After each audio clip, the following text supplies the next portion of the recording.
This week on Previews World Weekly, the 2021 Comic Convention calendar already faces some shakeups.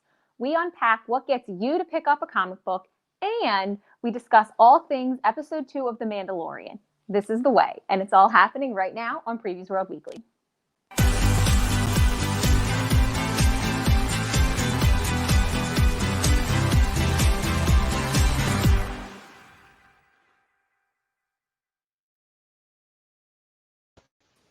What's up, Previews World? It's Wednesday. It's New Comic Book Day, which means it's time for Previews World Weekly. I'm one of your hosts, Troy Jeffrey Allen. I'm your other host, Ashton Greenwood. What's up, Ashton? How's it going? Not much. I'm hanging in there. It's rainy and hecka gross out today. Yeah, it was like weird, right? It was like super warm.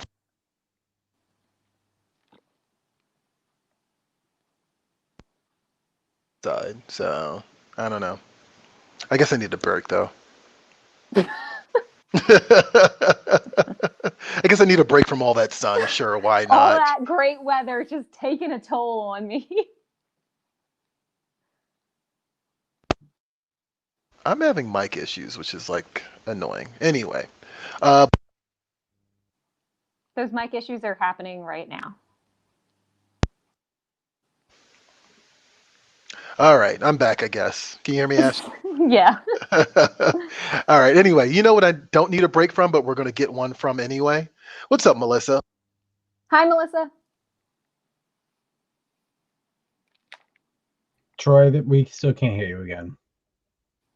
Hi, everyone. Producer Johnny here. I'm going to try to interpret what Troy is saying. He's here, like, well, I'm having mic issues over here, trying to figure out what it is. Troy, can you hear us? Check, 1, 2. Ashton, can you hear me? I can hear you, yeah. Hi, well, it's now the Ashton and Johnny show. How's it going? Great. How are you? I'm doing good. Let's hope that Troy can figure out his audio issues right now. Melissa's back there. Hello. Oh, Troy, I hear a beep. Yeah, I'm here. That. Hopefully everything's all right. I don't know. Melissa's very excited to see us, which is nice. Incredibly hype. Me too. Your audio's bad again. It's going to be a long show, guys. No, we're just going to jump right ahead. I'm just going to go ahead and unplug the headphones. But you guys can hear me okay, right, Ashton? Yeah. Okay, all right. I don't know what's going on, but, we're just going to roll with it for now. So I'm going to yell at the camera and see if that works. How about that? Do it. Go for it. So what's going on with Emerald City Comic Con and C2E2, Ashton? You had some news that just dropped right before we aired. Yeah, so Emerald City Comic Con and C2E2, which happened in the first part of this year, February and March, respectively, have already called it for 2021. Basically, they're pushing their shows into what they said was winter 2021. I don't know exactly what that means, and they haven't given out any dates yet, but they've already, called a wrap on even trying it for the top of this year, which, in my unsolicited opinion, is probably wise. Yeah, no, I mean, and I like the vagueness of when it will reappear. Right. I like that's almost as vague as winter is coming for Game of Thrones. Like I like that. Winter, it'll be here, something like that. It'll happen. That's a good window, sure, why not? Especially the rate things are going right now, so yeah, that's all right. But that's okay. You know what? I'll stay inside for a couple more weeks because Mandalorian is oh my god, yeah, every single week for the next couple of weeks. I want to talk about Mandalorian, Ashton. Do you want to talk about Mandalorian? I do want to talk about Mandalorian. I had many, many, many thoughts. All right. Well, like you saw this week's episode. Actually, before we jump any further, Johnny, can you drop the little spoiler alert thing for us? Let people know, hey, we're about to, there you go. We're going to talk about Mandalorian. If you haven't seen Mando, please just put us on mute for a second and just come back when the little spoiler warning pops back up on screen, okay? So, Ashton, let's talk about Mandalorian. What did you think of this past week's episode? You know what? It kind of was a filler episode, but I'm okay with that. I mean, like, you need some of that to kind of round out, the characters and the action. It can't all be, like, all intense plot all the time. I will say, though, Mando just, goes around the universe, destroying his ship, dramatically crashing into things. Every 4 episodes, that ship is broken and he's got to fix it again. A complete disregard for absolutely anything. Also, actually, I'm going to come back to this because it's going to launch a whole thing. So the whole thing about like giving passage to the frog lady because whoever like knows where a Mandalorian is on the planet. So in the first episode, I was like going through the paces of like, you know, when the contact tells Mando that there's another Mandalorian on Tatooine, is he going off of the fact that he's seen somebody in Mandalorian armor, or if he knows for a fact that Boba Fett is there and not wearing the armor anymore? And I was kind of trying to figure out like which one it was. And now I'm like distinctly under the impression that like Boba Fett's presence is known by other people. Like they are aware that he is there.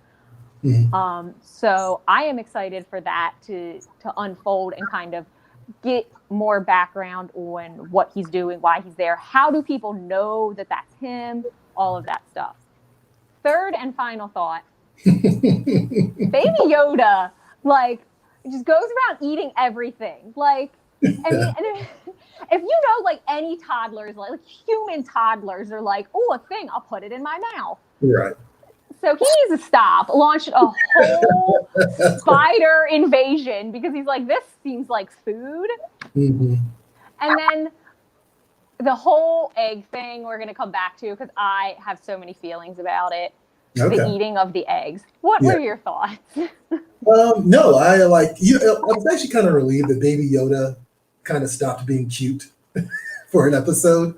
Okay. Like, he's kind of the catalyst for all the awful stuff that starts to happen to the characters this episode.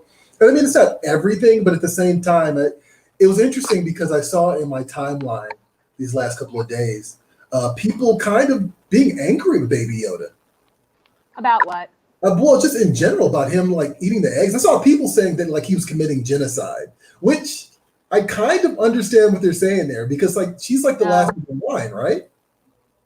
How is that genocide? Like we're getting pretty loose with our definition of genocide there. Like, yeah, he ate some of the eggs, but like obviously not all of them. And that container had several dozen eggs in it.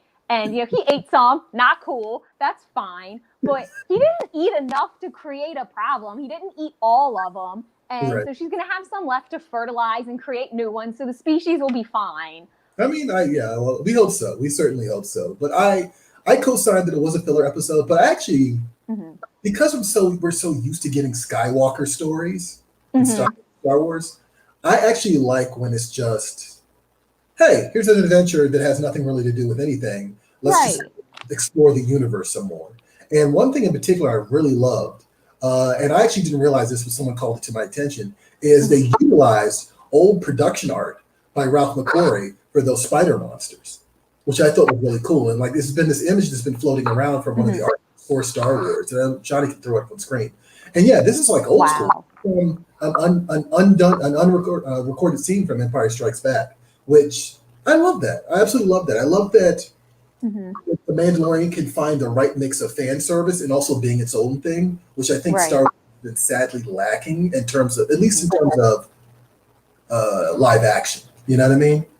So I was really glad to find that they're utilizing the lore, they're utilizing the history, not just the universe, but also the productions itself, and kind of telling this larger story, but also telling smaller stories in the process. I love that. I want more of that from Star Wars. Like Skywalkers and like all this other stuff. I don't need any more of that stuff anymore. Right. And I like that they went all the way with using this spider in that like they didn't just pull like concepts from this art, like the little like capsules or whatever you want to call it, like the pods that the baby spiders are in are also in that art. Like they went all the way for it. So I like that. And also, if I've said it once, I've said it 100 times. Like in terms of Star Wars content, like we really need to get away from the Skywalker saga because that's where all of the expectations lie. And the further removed you get from that, the more you can accomplish. Actually, that's a really great point. It's like, I think, there's something very weighted about utilizing the Skywalker story. You know what I mean? And so to get away from that kind of frees up the audience. And Johnny said, the expectations. I hate you, Johnny. But it frees up the audience to kind of like just be willing to like let the story take place, which I think is also a big problem. Is there's like people just kind of come into these Star Wars things with like these great expectations, and it falls flat. And some of that may have to do with expectations. I don't necessarily come from that camp necessarily, but at the same time, I think those expectations wouldn't be there if the production didn't create those expectations. Sure. but at the same time, I could see our role in it as a viewer. So, all right. My final Mandalorian thought before we change topics is, this is a hot take, so if you get offended, I'm sorry. If you're upset about Baby Yoda eating the eggs, you need to chill. Like, not a soul got this ungodly upset when Anakin casually murdered like tons of Padawan Jedi children. No one cared at all. But now we're like eating eggs of fake animals on fake planets in a fake universe, and we're like, stop the madness. Well, I think it was kind of like, I think people felt betrayed, and I think that's where I feel like that's the deep like harsh reactions are coming from. Like, it's been months and months and months of like, oh, Baby Yoda, he's so cute, like, here, buy this plush toy, and now it's like, oh my god, what? No, I don't want any part of this. Okay, if you feel that way, you need to, I don't want to get like too in the weeds or be rude about it, but it's like, you have to realize, like, yeah, he's cute and that's a selling point, but he's still like a functional creature. Like, he's still a toddler, which means he needs to eat and he doesn't know what's off limits. So it wasn't intentional, like, I'm going to eat these eggs to like disrespect an entire culture. It was like, I'm hungry and a toddler, plop. No, I like it. I like that there's a little bit of an edge to Baby Yoda now. Like, I think that this is what Baby Yoda needed. So I'm behind him 100%. He's a flawed character, and I like flawed characters. Anyway, if you guys are interested in more Mandalorian stuff, if you want plush Baby Yoda toys, if you're not boycotting Baby Yoda yet, there's an article right now on PREVIEWSworld right now that's called The Hype List, a hype check. Yeah. Mike Szymanski, he did a great job of like kind of listing a bunch of items available at your local comic book store, some that are available now, some that will be available in the near future. And they feature some of the key characters from this season, such as, of course, Baby Yoda, right? Mandalorian, but also Ahsoka. Because I think it's safe to assume that Ahsoka is in this show, right? I would say so. And also Boba Fett, which is also another thing. So definitely give a look at this. Definitely check it out. It's pretty cool. Johnny, don't show them the entire article. I know, dang. Leave some mystery. So anyway, it's Listed Comic Shops time. So Ash and I are going to take it over, and we're going to go ahead and do our recommendations for this week, and then we're going to show you guys some big ticket items available at your local comic shop today.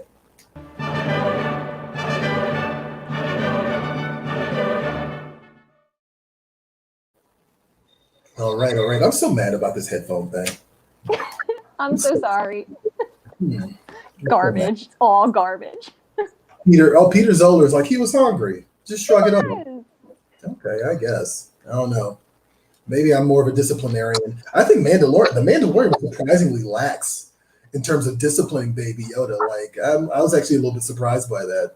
I expected him to be a little bit more harsh. What is this? Paxton Chrissy says, he's not a toddler. They said he is older, and I don't remember the age, but yeah, not a toddler. Okay, I'll take this one. He's 50 years old. But if you remember, by the time Yoda dies at the end of Return of the Jedi, he's 900. So in terms of like correlating your age to where you'd be developmentally for whatever species this is, he is, for all intents and purposes, a toddler. In terms of the human timeline, he's a whole adult. But since he's not a human, he's a Yoda toddler. Moving on. Okay, producer Johnny, I want to chime in here. So let's equate it to something a little bit more simple. You know how they say there's like human years and dog years? Yeah.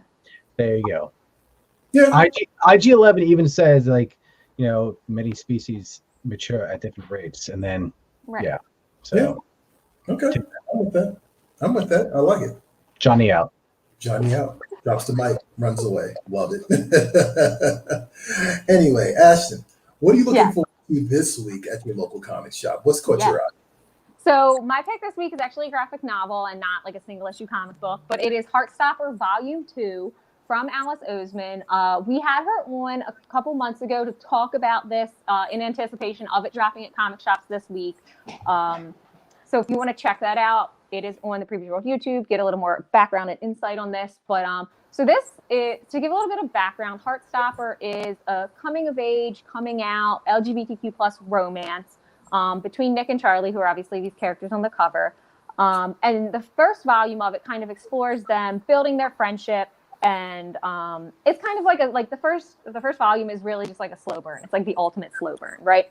And so then it ends with Charlie kissing Nick, Nick like gets up and runs out of the room. It's like very dramatic. Charlie freaks out. He's like, was this a mistake? So volume 2 picks up exactly where that left off. I already have my copy. I am that hype about it. I couldn't wait to get my hands on it. You get quite a lot. It's pretty thick. So it picks up right where they left off with, after the kiss and kind of Charlie's meltdown. And then, now it's time for a big confession of feelings, which is great. I love that. I'm here for it. So they kind of confess their feelings for each other. And most of this book kind of is an exploration of them building their relationship in a more intimate way. And then also Nick exploring his sexuality. Charlie's already out, but Nick's kind of trying to figure out what this means for him. What word would he identify as, so to speak? And the other thing that this book does is like one of my favorite things that any book can do or any piece of media can do is it expands the cast of characters. It brings in some of Charlie's friends. It brings in some of Nick's friends, and it puts pressure on Nick and Charlie's relationship because now they have all of these outside sources kind of trying to put in their 2 cents. And so it does a really good job of, exploring their own like personal individuality and their personal relationship with the backdrop of, homophobia, pressure from your friends, pressure from your parents, and how that, frames your decisions. So if you're in the mood for like a nice kind of slice of life type deal, I would highly recommend this series. Awesome. Yeah, definitely check out that interview with Alice Oseman and Ashton, because you guys seem to be having a good old time, actually. You two got along swiftly, which is nice.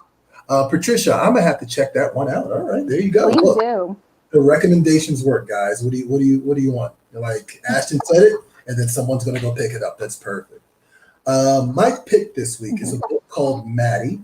It's coming from Z2 Comics. So this is by Duncan Jones, who is the film director of movies like Moon and Mute, and also Source Code. And it's interesting because it's co-written and co-created with Alex DeCampi in mind.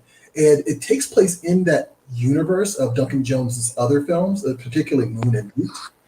But basically, it's a big sci-fi tale. Like the way it's being described is like a science fiction road trip adventure type of thing. And I've always been a big fan of Alex DeCampi. She, of course, did Semi-Auto Magic, which I've recommended on the show before, Alien vs. Predator, which I've also recommended on the show before. And I think the really cool thing is because it's a road trip, there are different artists assigned to different chapters in the book. So it kind of plays like an anthology, but the writers are the same. The artists are different. And these artists are big name artists. Like these aren't small guys. These guys like Glenn Fabry, like, who did Preacher and stuff like that. So yeah, it has nods to Moon and Mute, but you don't need to have seen those movies to enjoy this. You just got to like sci-fi, which I definitely do. So yeah, definitely check that out. That is Maddie from Z2 Comics. That's out this week. And that's a graphic novel. So it will be a big adventure for you. Just kind of sit and enjoy. And I'm very curious because I like Duncan Jones. I think he should do a Star Wars, to be honest. I think he should do a Star Wars. I think he'd be a Star Wars. Amazing. Big ticket items this week. What do we got? More Star Wars. Look at that. Okay, we're not going to talk Star Wars anymore this show. Maybe. Star Wars Darth Vader #7. This is a Greg Pak series. If I remember correctly, this takes place after Empire Strikes Back. So now we're seeing the ramifications of Vader telling Luke that he is his father, but also kind of the fallout that we didn't see before between Palpatine and Vader because of that. So that's kind of what we're dealing right now with. And yeah, I love that cover. Look at that cover. I think that's incredible. I mean, to me, that's always been one of the coolest things about Darth Vader is what he looks like underneath the helmet. Yeah. And this really like gets in all the nooks and crannies of his scarring and stuff. Yeah. All right. I mean, like, you really get the impression he's Frankenstein's monster when they do stuff like this, which I love. Right. What else we got this week? Kick-Ass versus Hit Girl. I also almost said Kick-Hit versus Ass Girl. Love that. I mean, it's on. Look at the cover. It's right. If you read left to right like a regular, person. So Stephen Downes is now writing this round of Kick-Ass Hit Girl comics, and this has kind of been something that's been coming to a head. You have a new Kick-Ass, right? And she's taken up the mantle after Dave, and she's kind of started taking a sort of a very different role under the kick-ass garb. She's not completely. She's a good guy, but she's doing things that are slightly questionable. And of course, she comes into direct conflict with Mindy Hit Girl, and so that's available this week from your local comic shop. Kick-ass versus Hit Girl, not Kick Hit versus Ass Girl. Okay. Important distinction. This is an interesting one. This is Scared Hood. I'm actually going to have an interview with the creator, Nick Roche, probably in a couple of weeks, because number 2 is going to be coming on his heels in about 2 more weeks, and he's going to tell us more about it. But I mean, it's basically a look at parenthood through the lens of horror. So definitely keep an eye out for you, and definitely pick up this issue because it's at local comic shops today. Power Rangers #1. So last week we had Mighty Morphin #1, right? Mm-hmm. And is the sister book to that, and it's Power Rangers #1. Now these 2 books are going to be running concurrently. So what you're getting is like one big story featuring 2 different teams of Power Rangers, one that supports Lord Drakkid and the other that does not. So definitely check that out. Don't want to miss out. And the cool thing is there's not going to be a disconnect here because both books are written by the same guy. What else we got this week? Hellboy, the BPRD, the Seven Wives Club. Look, it's Meg Mignola, it's Adam Hughes. There's no other hard sell there, right? Like a great artist, a great writer, and they're working together to tell a Hellboy story. This is sort of a reunion, and this is Dark Horse Comics. Definitely check this out, especially if you're a Hellboy and BPRD fan, which I know a lot of you are. Miskatonic. This is available at your local comic shops today, of course, and I actually have an interview right now on our website with the writer of that book. And this is interesting because it's about an FBI agent who is kind of like the last woman standing.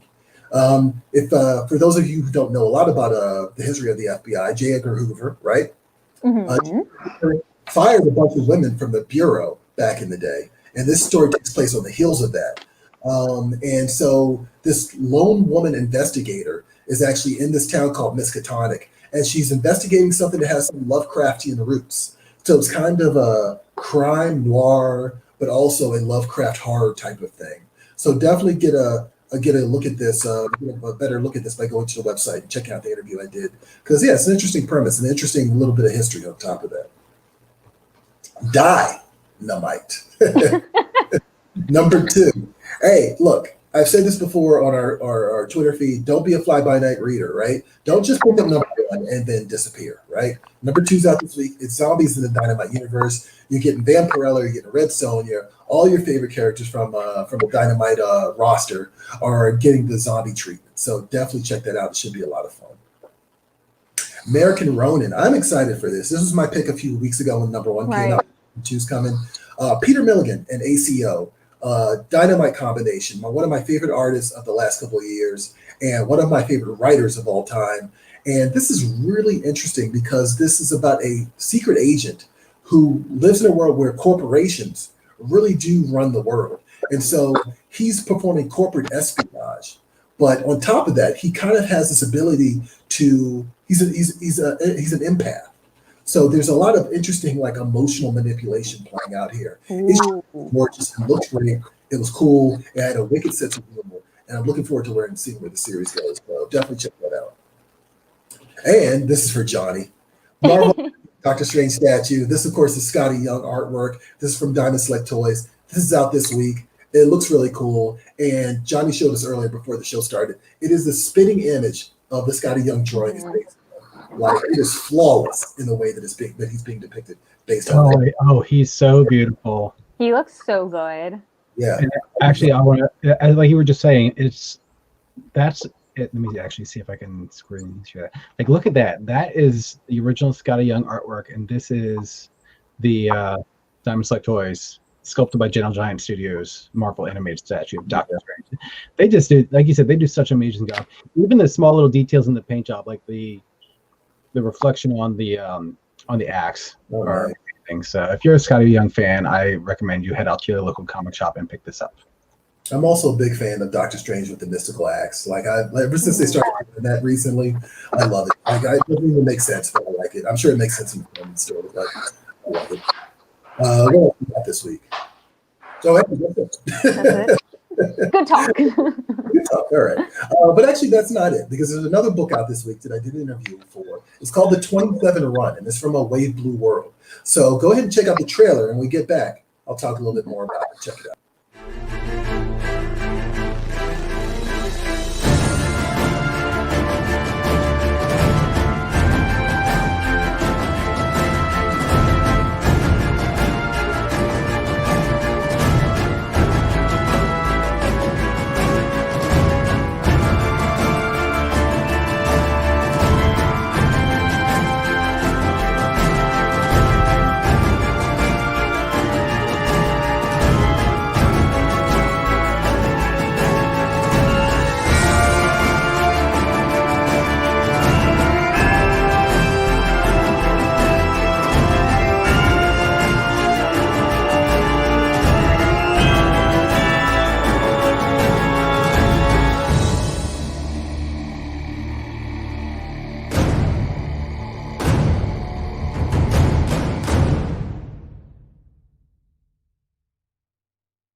That was the 27 Run from A Wave Blue World. Look, it's kaiju, it's mechs, and it's awesome looking. Like, it actually looks really cool. Like, some of the artwork, which is featured on our website right now in the interview we did with Justin Zimmerman of A Wave Blue World, looks amazing. Shout out to the artist and shout out to the writer, Justin Zimmerman, as well, because like I said, it's kaiju and mechs. Like, that's such a great recipe for fun. Like, Pacific Rim, Neon Genesis, Evangelion, like, take your pick. They all work. So definitely check that out. That's available at your local comic shop today. All right, social swamp time. And you got some hot takes lined up for us, Ashton? Always. Always. Look at At all that. times. I was going to say the mic's working, but I don't want to call too much attention to it because it might hear me. So we're just going to let I feel that. Just let it go. And we're just going to go on with the rest of the show and hope it doesn't. All right. So it's time for social swamp. Let's go.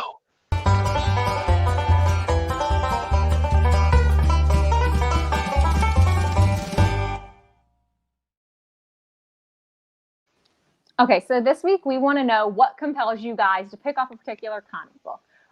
So the specific question to get into the weeds with it is, when it comes to picking up a comic, do you follow, creators, characters, or something else? So let's look at some of your answers.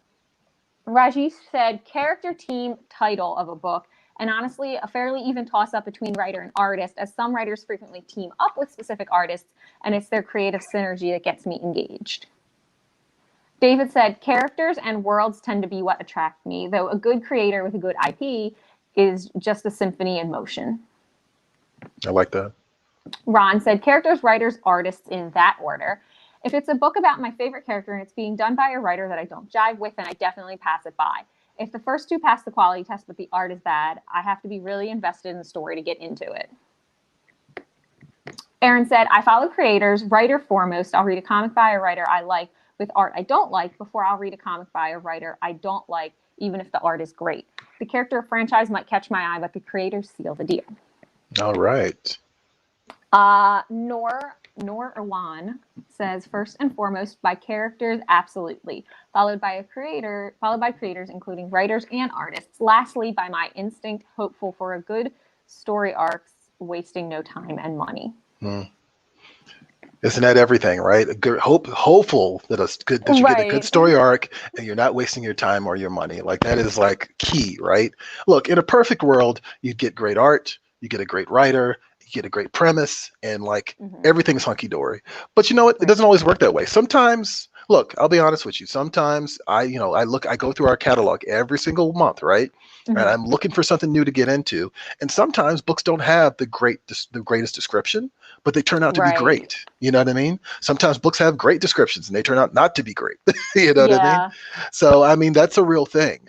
So it's kind of always a dice roll. And I understand why I think our audience in general, or comic book audiences in general, are always so particular or always so critical of like how they're spending their money and what they're getting out of it.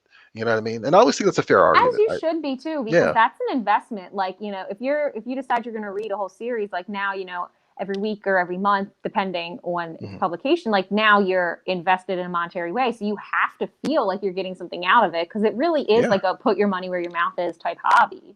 Oh yeah, no, for sure, absolutely. So I'm going to ask you, Ashton, what drives you towards a comic? Mhm. Is it the characters, the creator, a little bit of all of the above? What is it? So for me, my main thing is characters. Like I love well-rounded characters, well-developed characters, flawed characters. I like relatable characters, and then I also love a well-developed world. Mm, Unfortunately, like that is one of those things where you can get burned because the mm, only thing you really have to go off of when you're picking those things is synopsis, and like you said, sometimes that isn't always indicative of a good story. mm, But so my first inclination is towards the characters themselves. But also on the flip side of that, if there's a character that exists in another medium and then it comes to comics, like that's an easy sell for me. Like mm. I like the Darth Vader comics, the Avatar comics, like the Dune when they adapted Dune at Boom Studios. So if it's something I already know, then that's a pretty easy sell too. Absolutely. I mean, look, I learned in the 90s, personally. I learned in the 90s that you can't follow publishers and you can't follow characters. And Mm. I say that because look, everybody likes to bring up the 90s, right? Everybody likes to bring up the comics in the 90s and how that whole thing kind of was like financially, it was like a boon for the industry, right? And then what happened after that was a big crash, right? And so what you got was a lot of books that looked good on at face value, but just weren't great Hmm. at all. You know what I mean? And then you Right. got other books that like actually ended up, truthfully, I think a lot of these books ended up saving comics in the long run, that weren't super flashy, like a lot of the Vertigo books back in the day, but that they actually had something worthwhile that made you want to stick with it for 50, 60, 70 issues. I'm looking at books like Preacher, books like Hmm. Sandman, et cetera, et cetera. But because I learned that lesson in the 90s, I've always followed creators. And look, I'm a Spider-Man fan. I love Spider-Man. I'm a Marvel guy. I love the Marvel books. But at the end of the day, it's about a bank of trust, Hmm. if that makes sense. Yeah. And so, like for example, the reason I'm reading the X-Men right now isn't because I've been reading X-Men. We like to joke every week, like, "Oh, Troy, it's your pick X-Men this week, right?" Right. But the reason that is because Jonathan Hickman has a bank of trust with me. Like Hmm. Jonathan Hickman has proven to me time and time again that not only is he good at telling short stories, but he's good at telling long stories, right? I'm talking about stories that go over like 2 or 3 years. You know what I mean? Right. And so that bank of trust is the thing that I look forward to the most when I pick up a new book. And so I think that's informed a lot of my recent purchases as well. Like I've been reading Maestro from Marvel. And the reason Hmm. I picked that up is because I read Peter David's Hulk in the 90s. You know what I mean? And as much as I like the Hulk, it's really Peter David's that's selling me on that book. You know what I mean? Right. And so yeah, that's kind of been my thing. I typically gravitate towards the UK guys. Like I've Okay. noticed that I'm not big on the American writers. There's some American writers that I like, Interesting. right? You know, but there's something about the humor and the precision Ah. Okay. and the style of story like that I Hmm. really like. And I'll give you a perfect example. Recently I posted this on my Facebook page. Like I know like Mark Miller is not a lot of people's cup of tea, right? Right. Like he did the Kick-Ass series, right? Mhm. Some people think that this stuff is too abrasive. I like that level of wicked humor. You know what I mean? And I Right. know for some people look at that at face value and go, well, this isn't funny at all. Like, and they don't even look at it as a comedy. To me, I look at it as satirical. I look at him at both Right. making fun of the genre that he's playing in, but also not being above the ability to like poke fun of it, which I enjoy because I don't want to take any of this too seriously, which I think we kind of Right. tend to do too much with comics, right? Yeah. And so I kind of enjoy that approach. You know, I love Grant Morrison. I talked about Peter Milligan earlier today. I still like Warren Ellis. Sorry. Like definitely Yikes. Jonathan Hickman. You said what? Yikes. Yikes! Yeah, I'm sure that'll get it. That's going to get a yikes for a while now. I'm sure, but you know, it's like about a bank of trust. Like I like to know what I'm getting myself into in Hmm. terms. Your mic died. I'm sure you were saying something really important, though. We'd love to hear it. We'd love to hear anything, frankly. Just break out into an interpretive dance. I think that'll do it. Yeah, I was just wrapping up. That's all I was doing, so it's okay. I mean, I would love to hear what you were saying. I'm sure it was valuable. No, it just was like I was just saying like it's about the bank of trust and that's it. Like Mhm. that's really all I was saying. It's like yeah, you know, I if you've done good by me in the past, I'll give you another chance. Right. And I'll keep doing that. Even if sometimes it's not great, I'll be like, well, they did that thing 2 years ago that was pretty good, so I'm going to give this another shot. Right. And that Yep. kind of seems to be a common trend, I would say, across books in general, because I have friends that aren't necessarily like the biggest comic book readers, but are, into like traditional prose books and always are like, reading a certain author all of the time because they had like a good experience with it in the past. So I feel like Yeah. that's you can kind of apply it across the board. Oh no, absolutely. Like, I mean, I'm also kind of like a film nerd, so I believe in like the auteur theory, like that idea that like, well, okay, yeah, the director is the author, but also there are certain things that a certain type of storyteller does that consistently over the spread of their career, over the spread of their story, over the spread of their career, like creates sort of like a familiarity that like is almost comfort food. You know what I mean? Sure, definitely. So, for example, like, and it doesn't just apply to filmmakers, like, any Steven Spielberg thing I will watch. I don't care what it is. Like, it's Steven Spielberg, I'm going to watch it, right? But in terms of novels, if it's Chuck Palahniuk, I might actually pick it up. You know what I mean? Right. Like, I've read like about 4 or 5 of his books, and it's just based off of his name alone. You know what I mean? So, yeah. You did it again, Troy. We lost you. Was that Johnny? We lost you for a second there. Oh, okay. I was just saying that's just how I roll, I guess. So there you go. Anyway, all right. I'm going to unplug this again. Just one of those shows. That didn't do anything. Okay, here we are. Okay. Can you hear me? Cool. Yeah. You know what? I've gone through 2 headsets, guys, and we're gonna try to make this work. Johnny, stick around with me afterwards. We're gonna try to. I feel like I should stick around with you now, not afterwards. You know what I'm equating this episode of Previous World Weekly to? You know that scene in the first Batman movie right after the Joker has his operation and you have this crazy doctor operating on like the 3rd level of some like warehouse and he looks at his tools like, this is what I have to work with. Those tools are your headset and the Joker's face is this show. There you go. That's what's going on right now. Scathing review. That's okay. We'll get all that together for next week's show. But before we close out, Ashton. Yes. We did not cover the election results from last week. Not the real life election results, so don't turn us off. But our world election results. Right. That.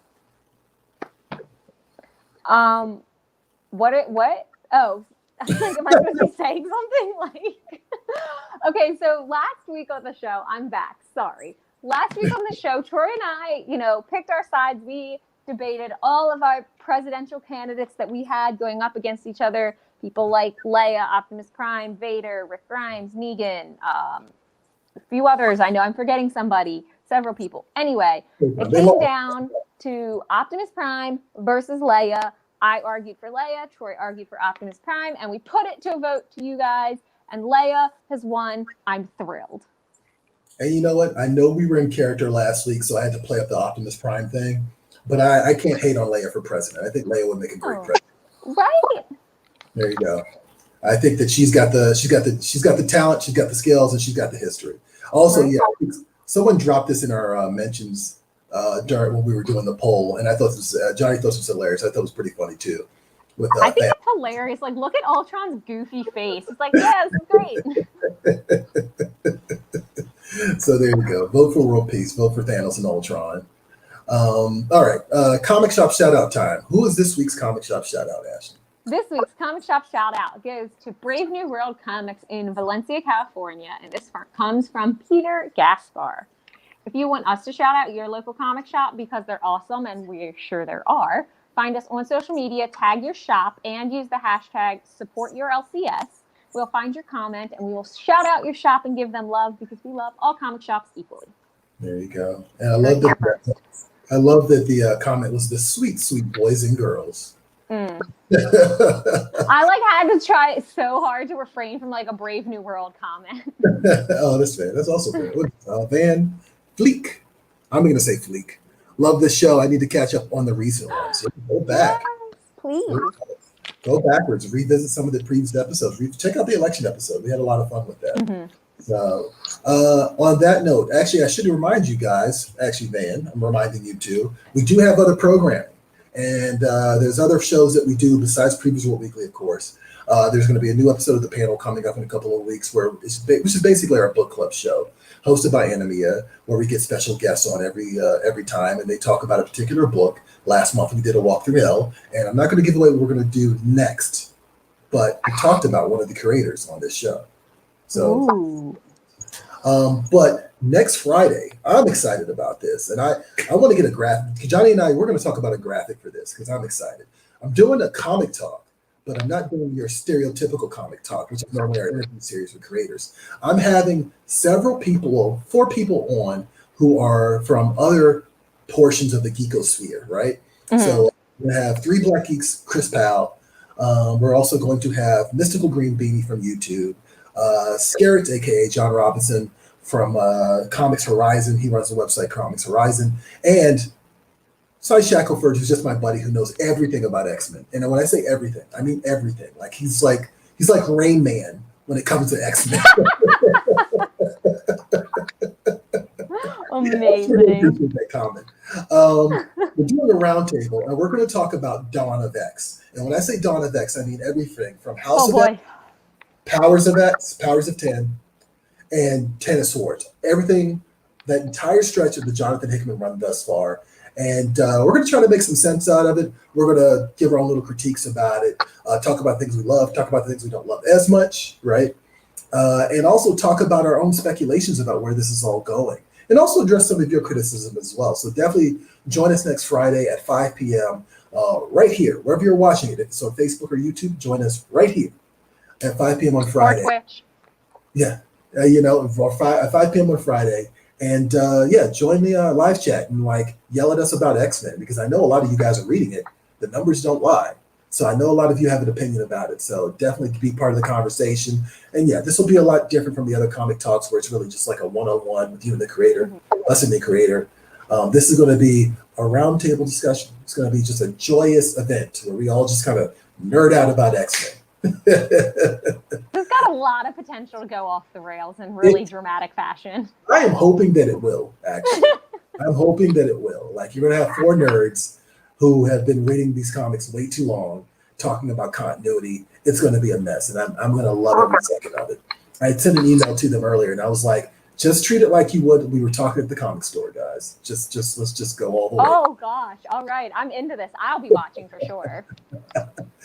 All right. So on that note, we're going to close with the Brave New World comics in Valencia, California. And that's it for this week for Previews World Weekly. When I can speak, I am Troy Jeffrey Allen. I am Ashton Greenwood.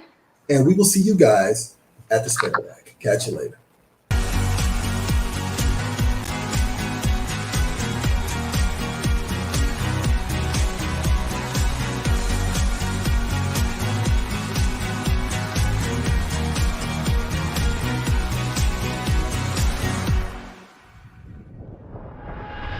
Don't forget that you can catch Previews World Weekly streaming live every Wednesday at 4 p.m. Eastern, 1 p.m. Pacific at Previews World on Facebook, YouTube, and Twitch.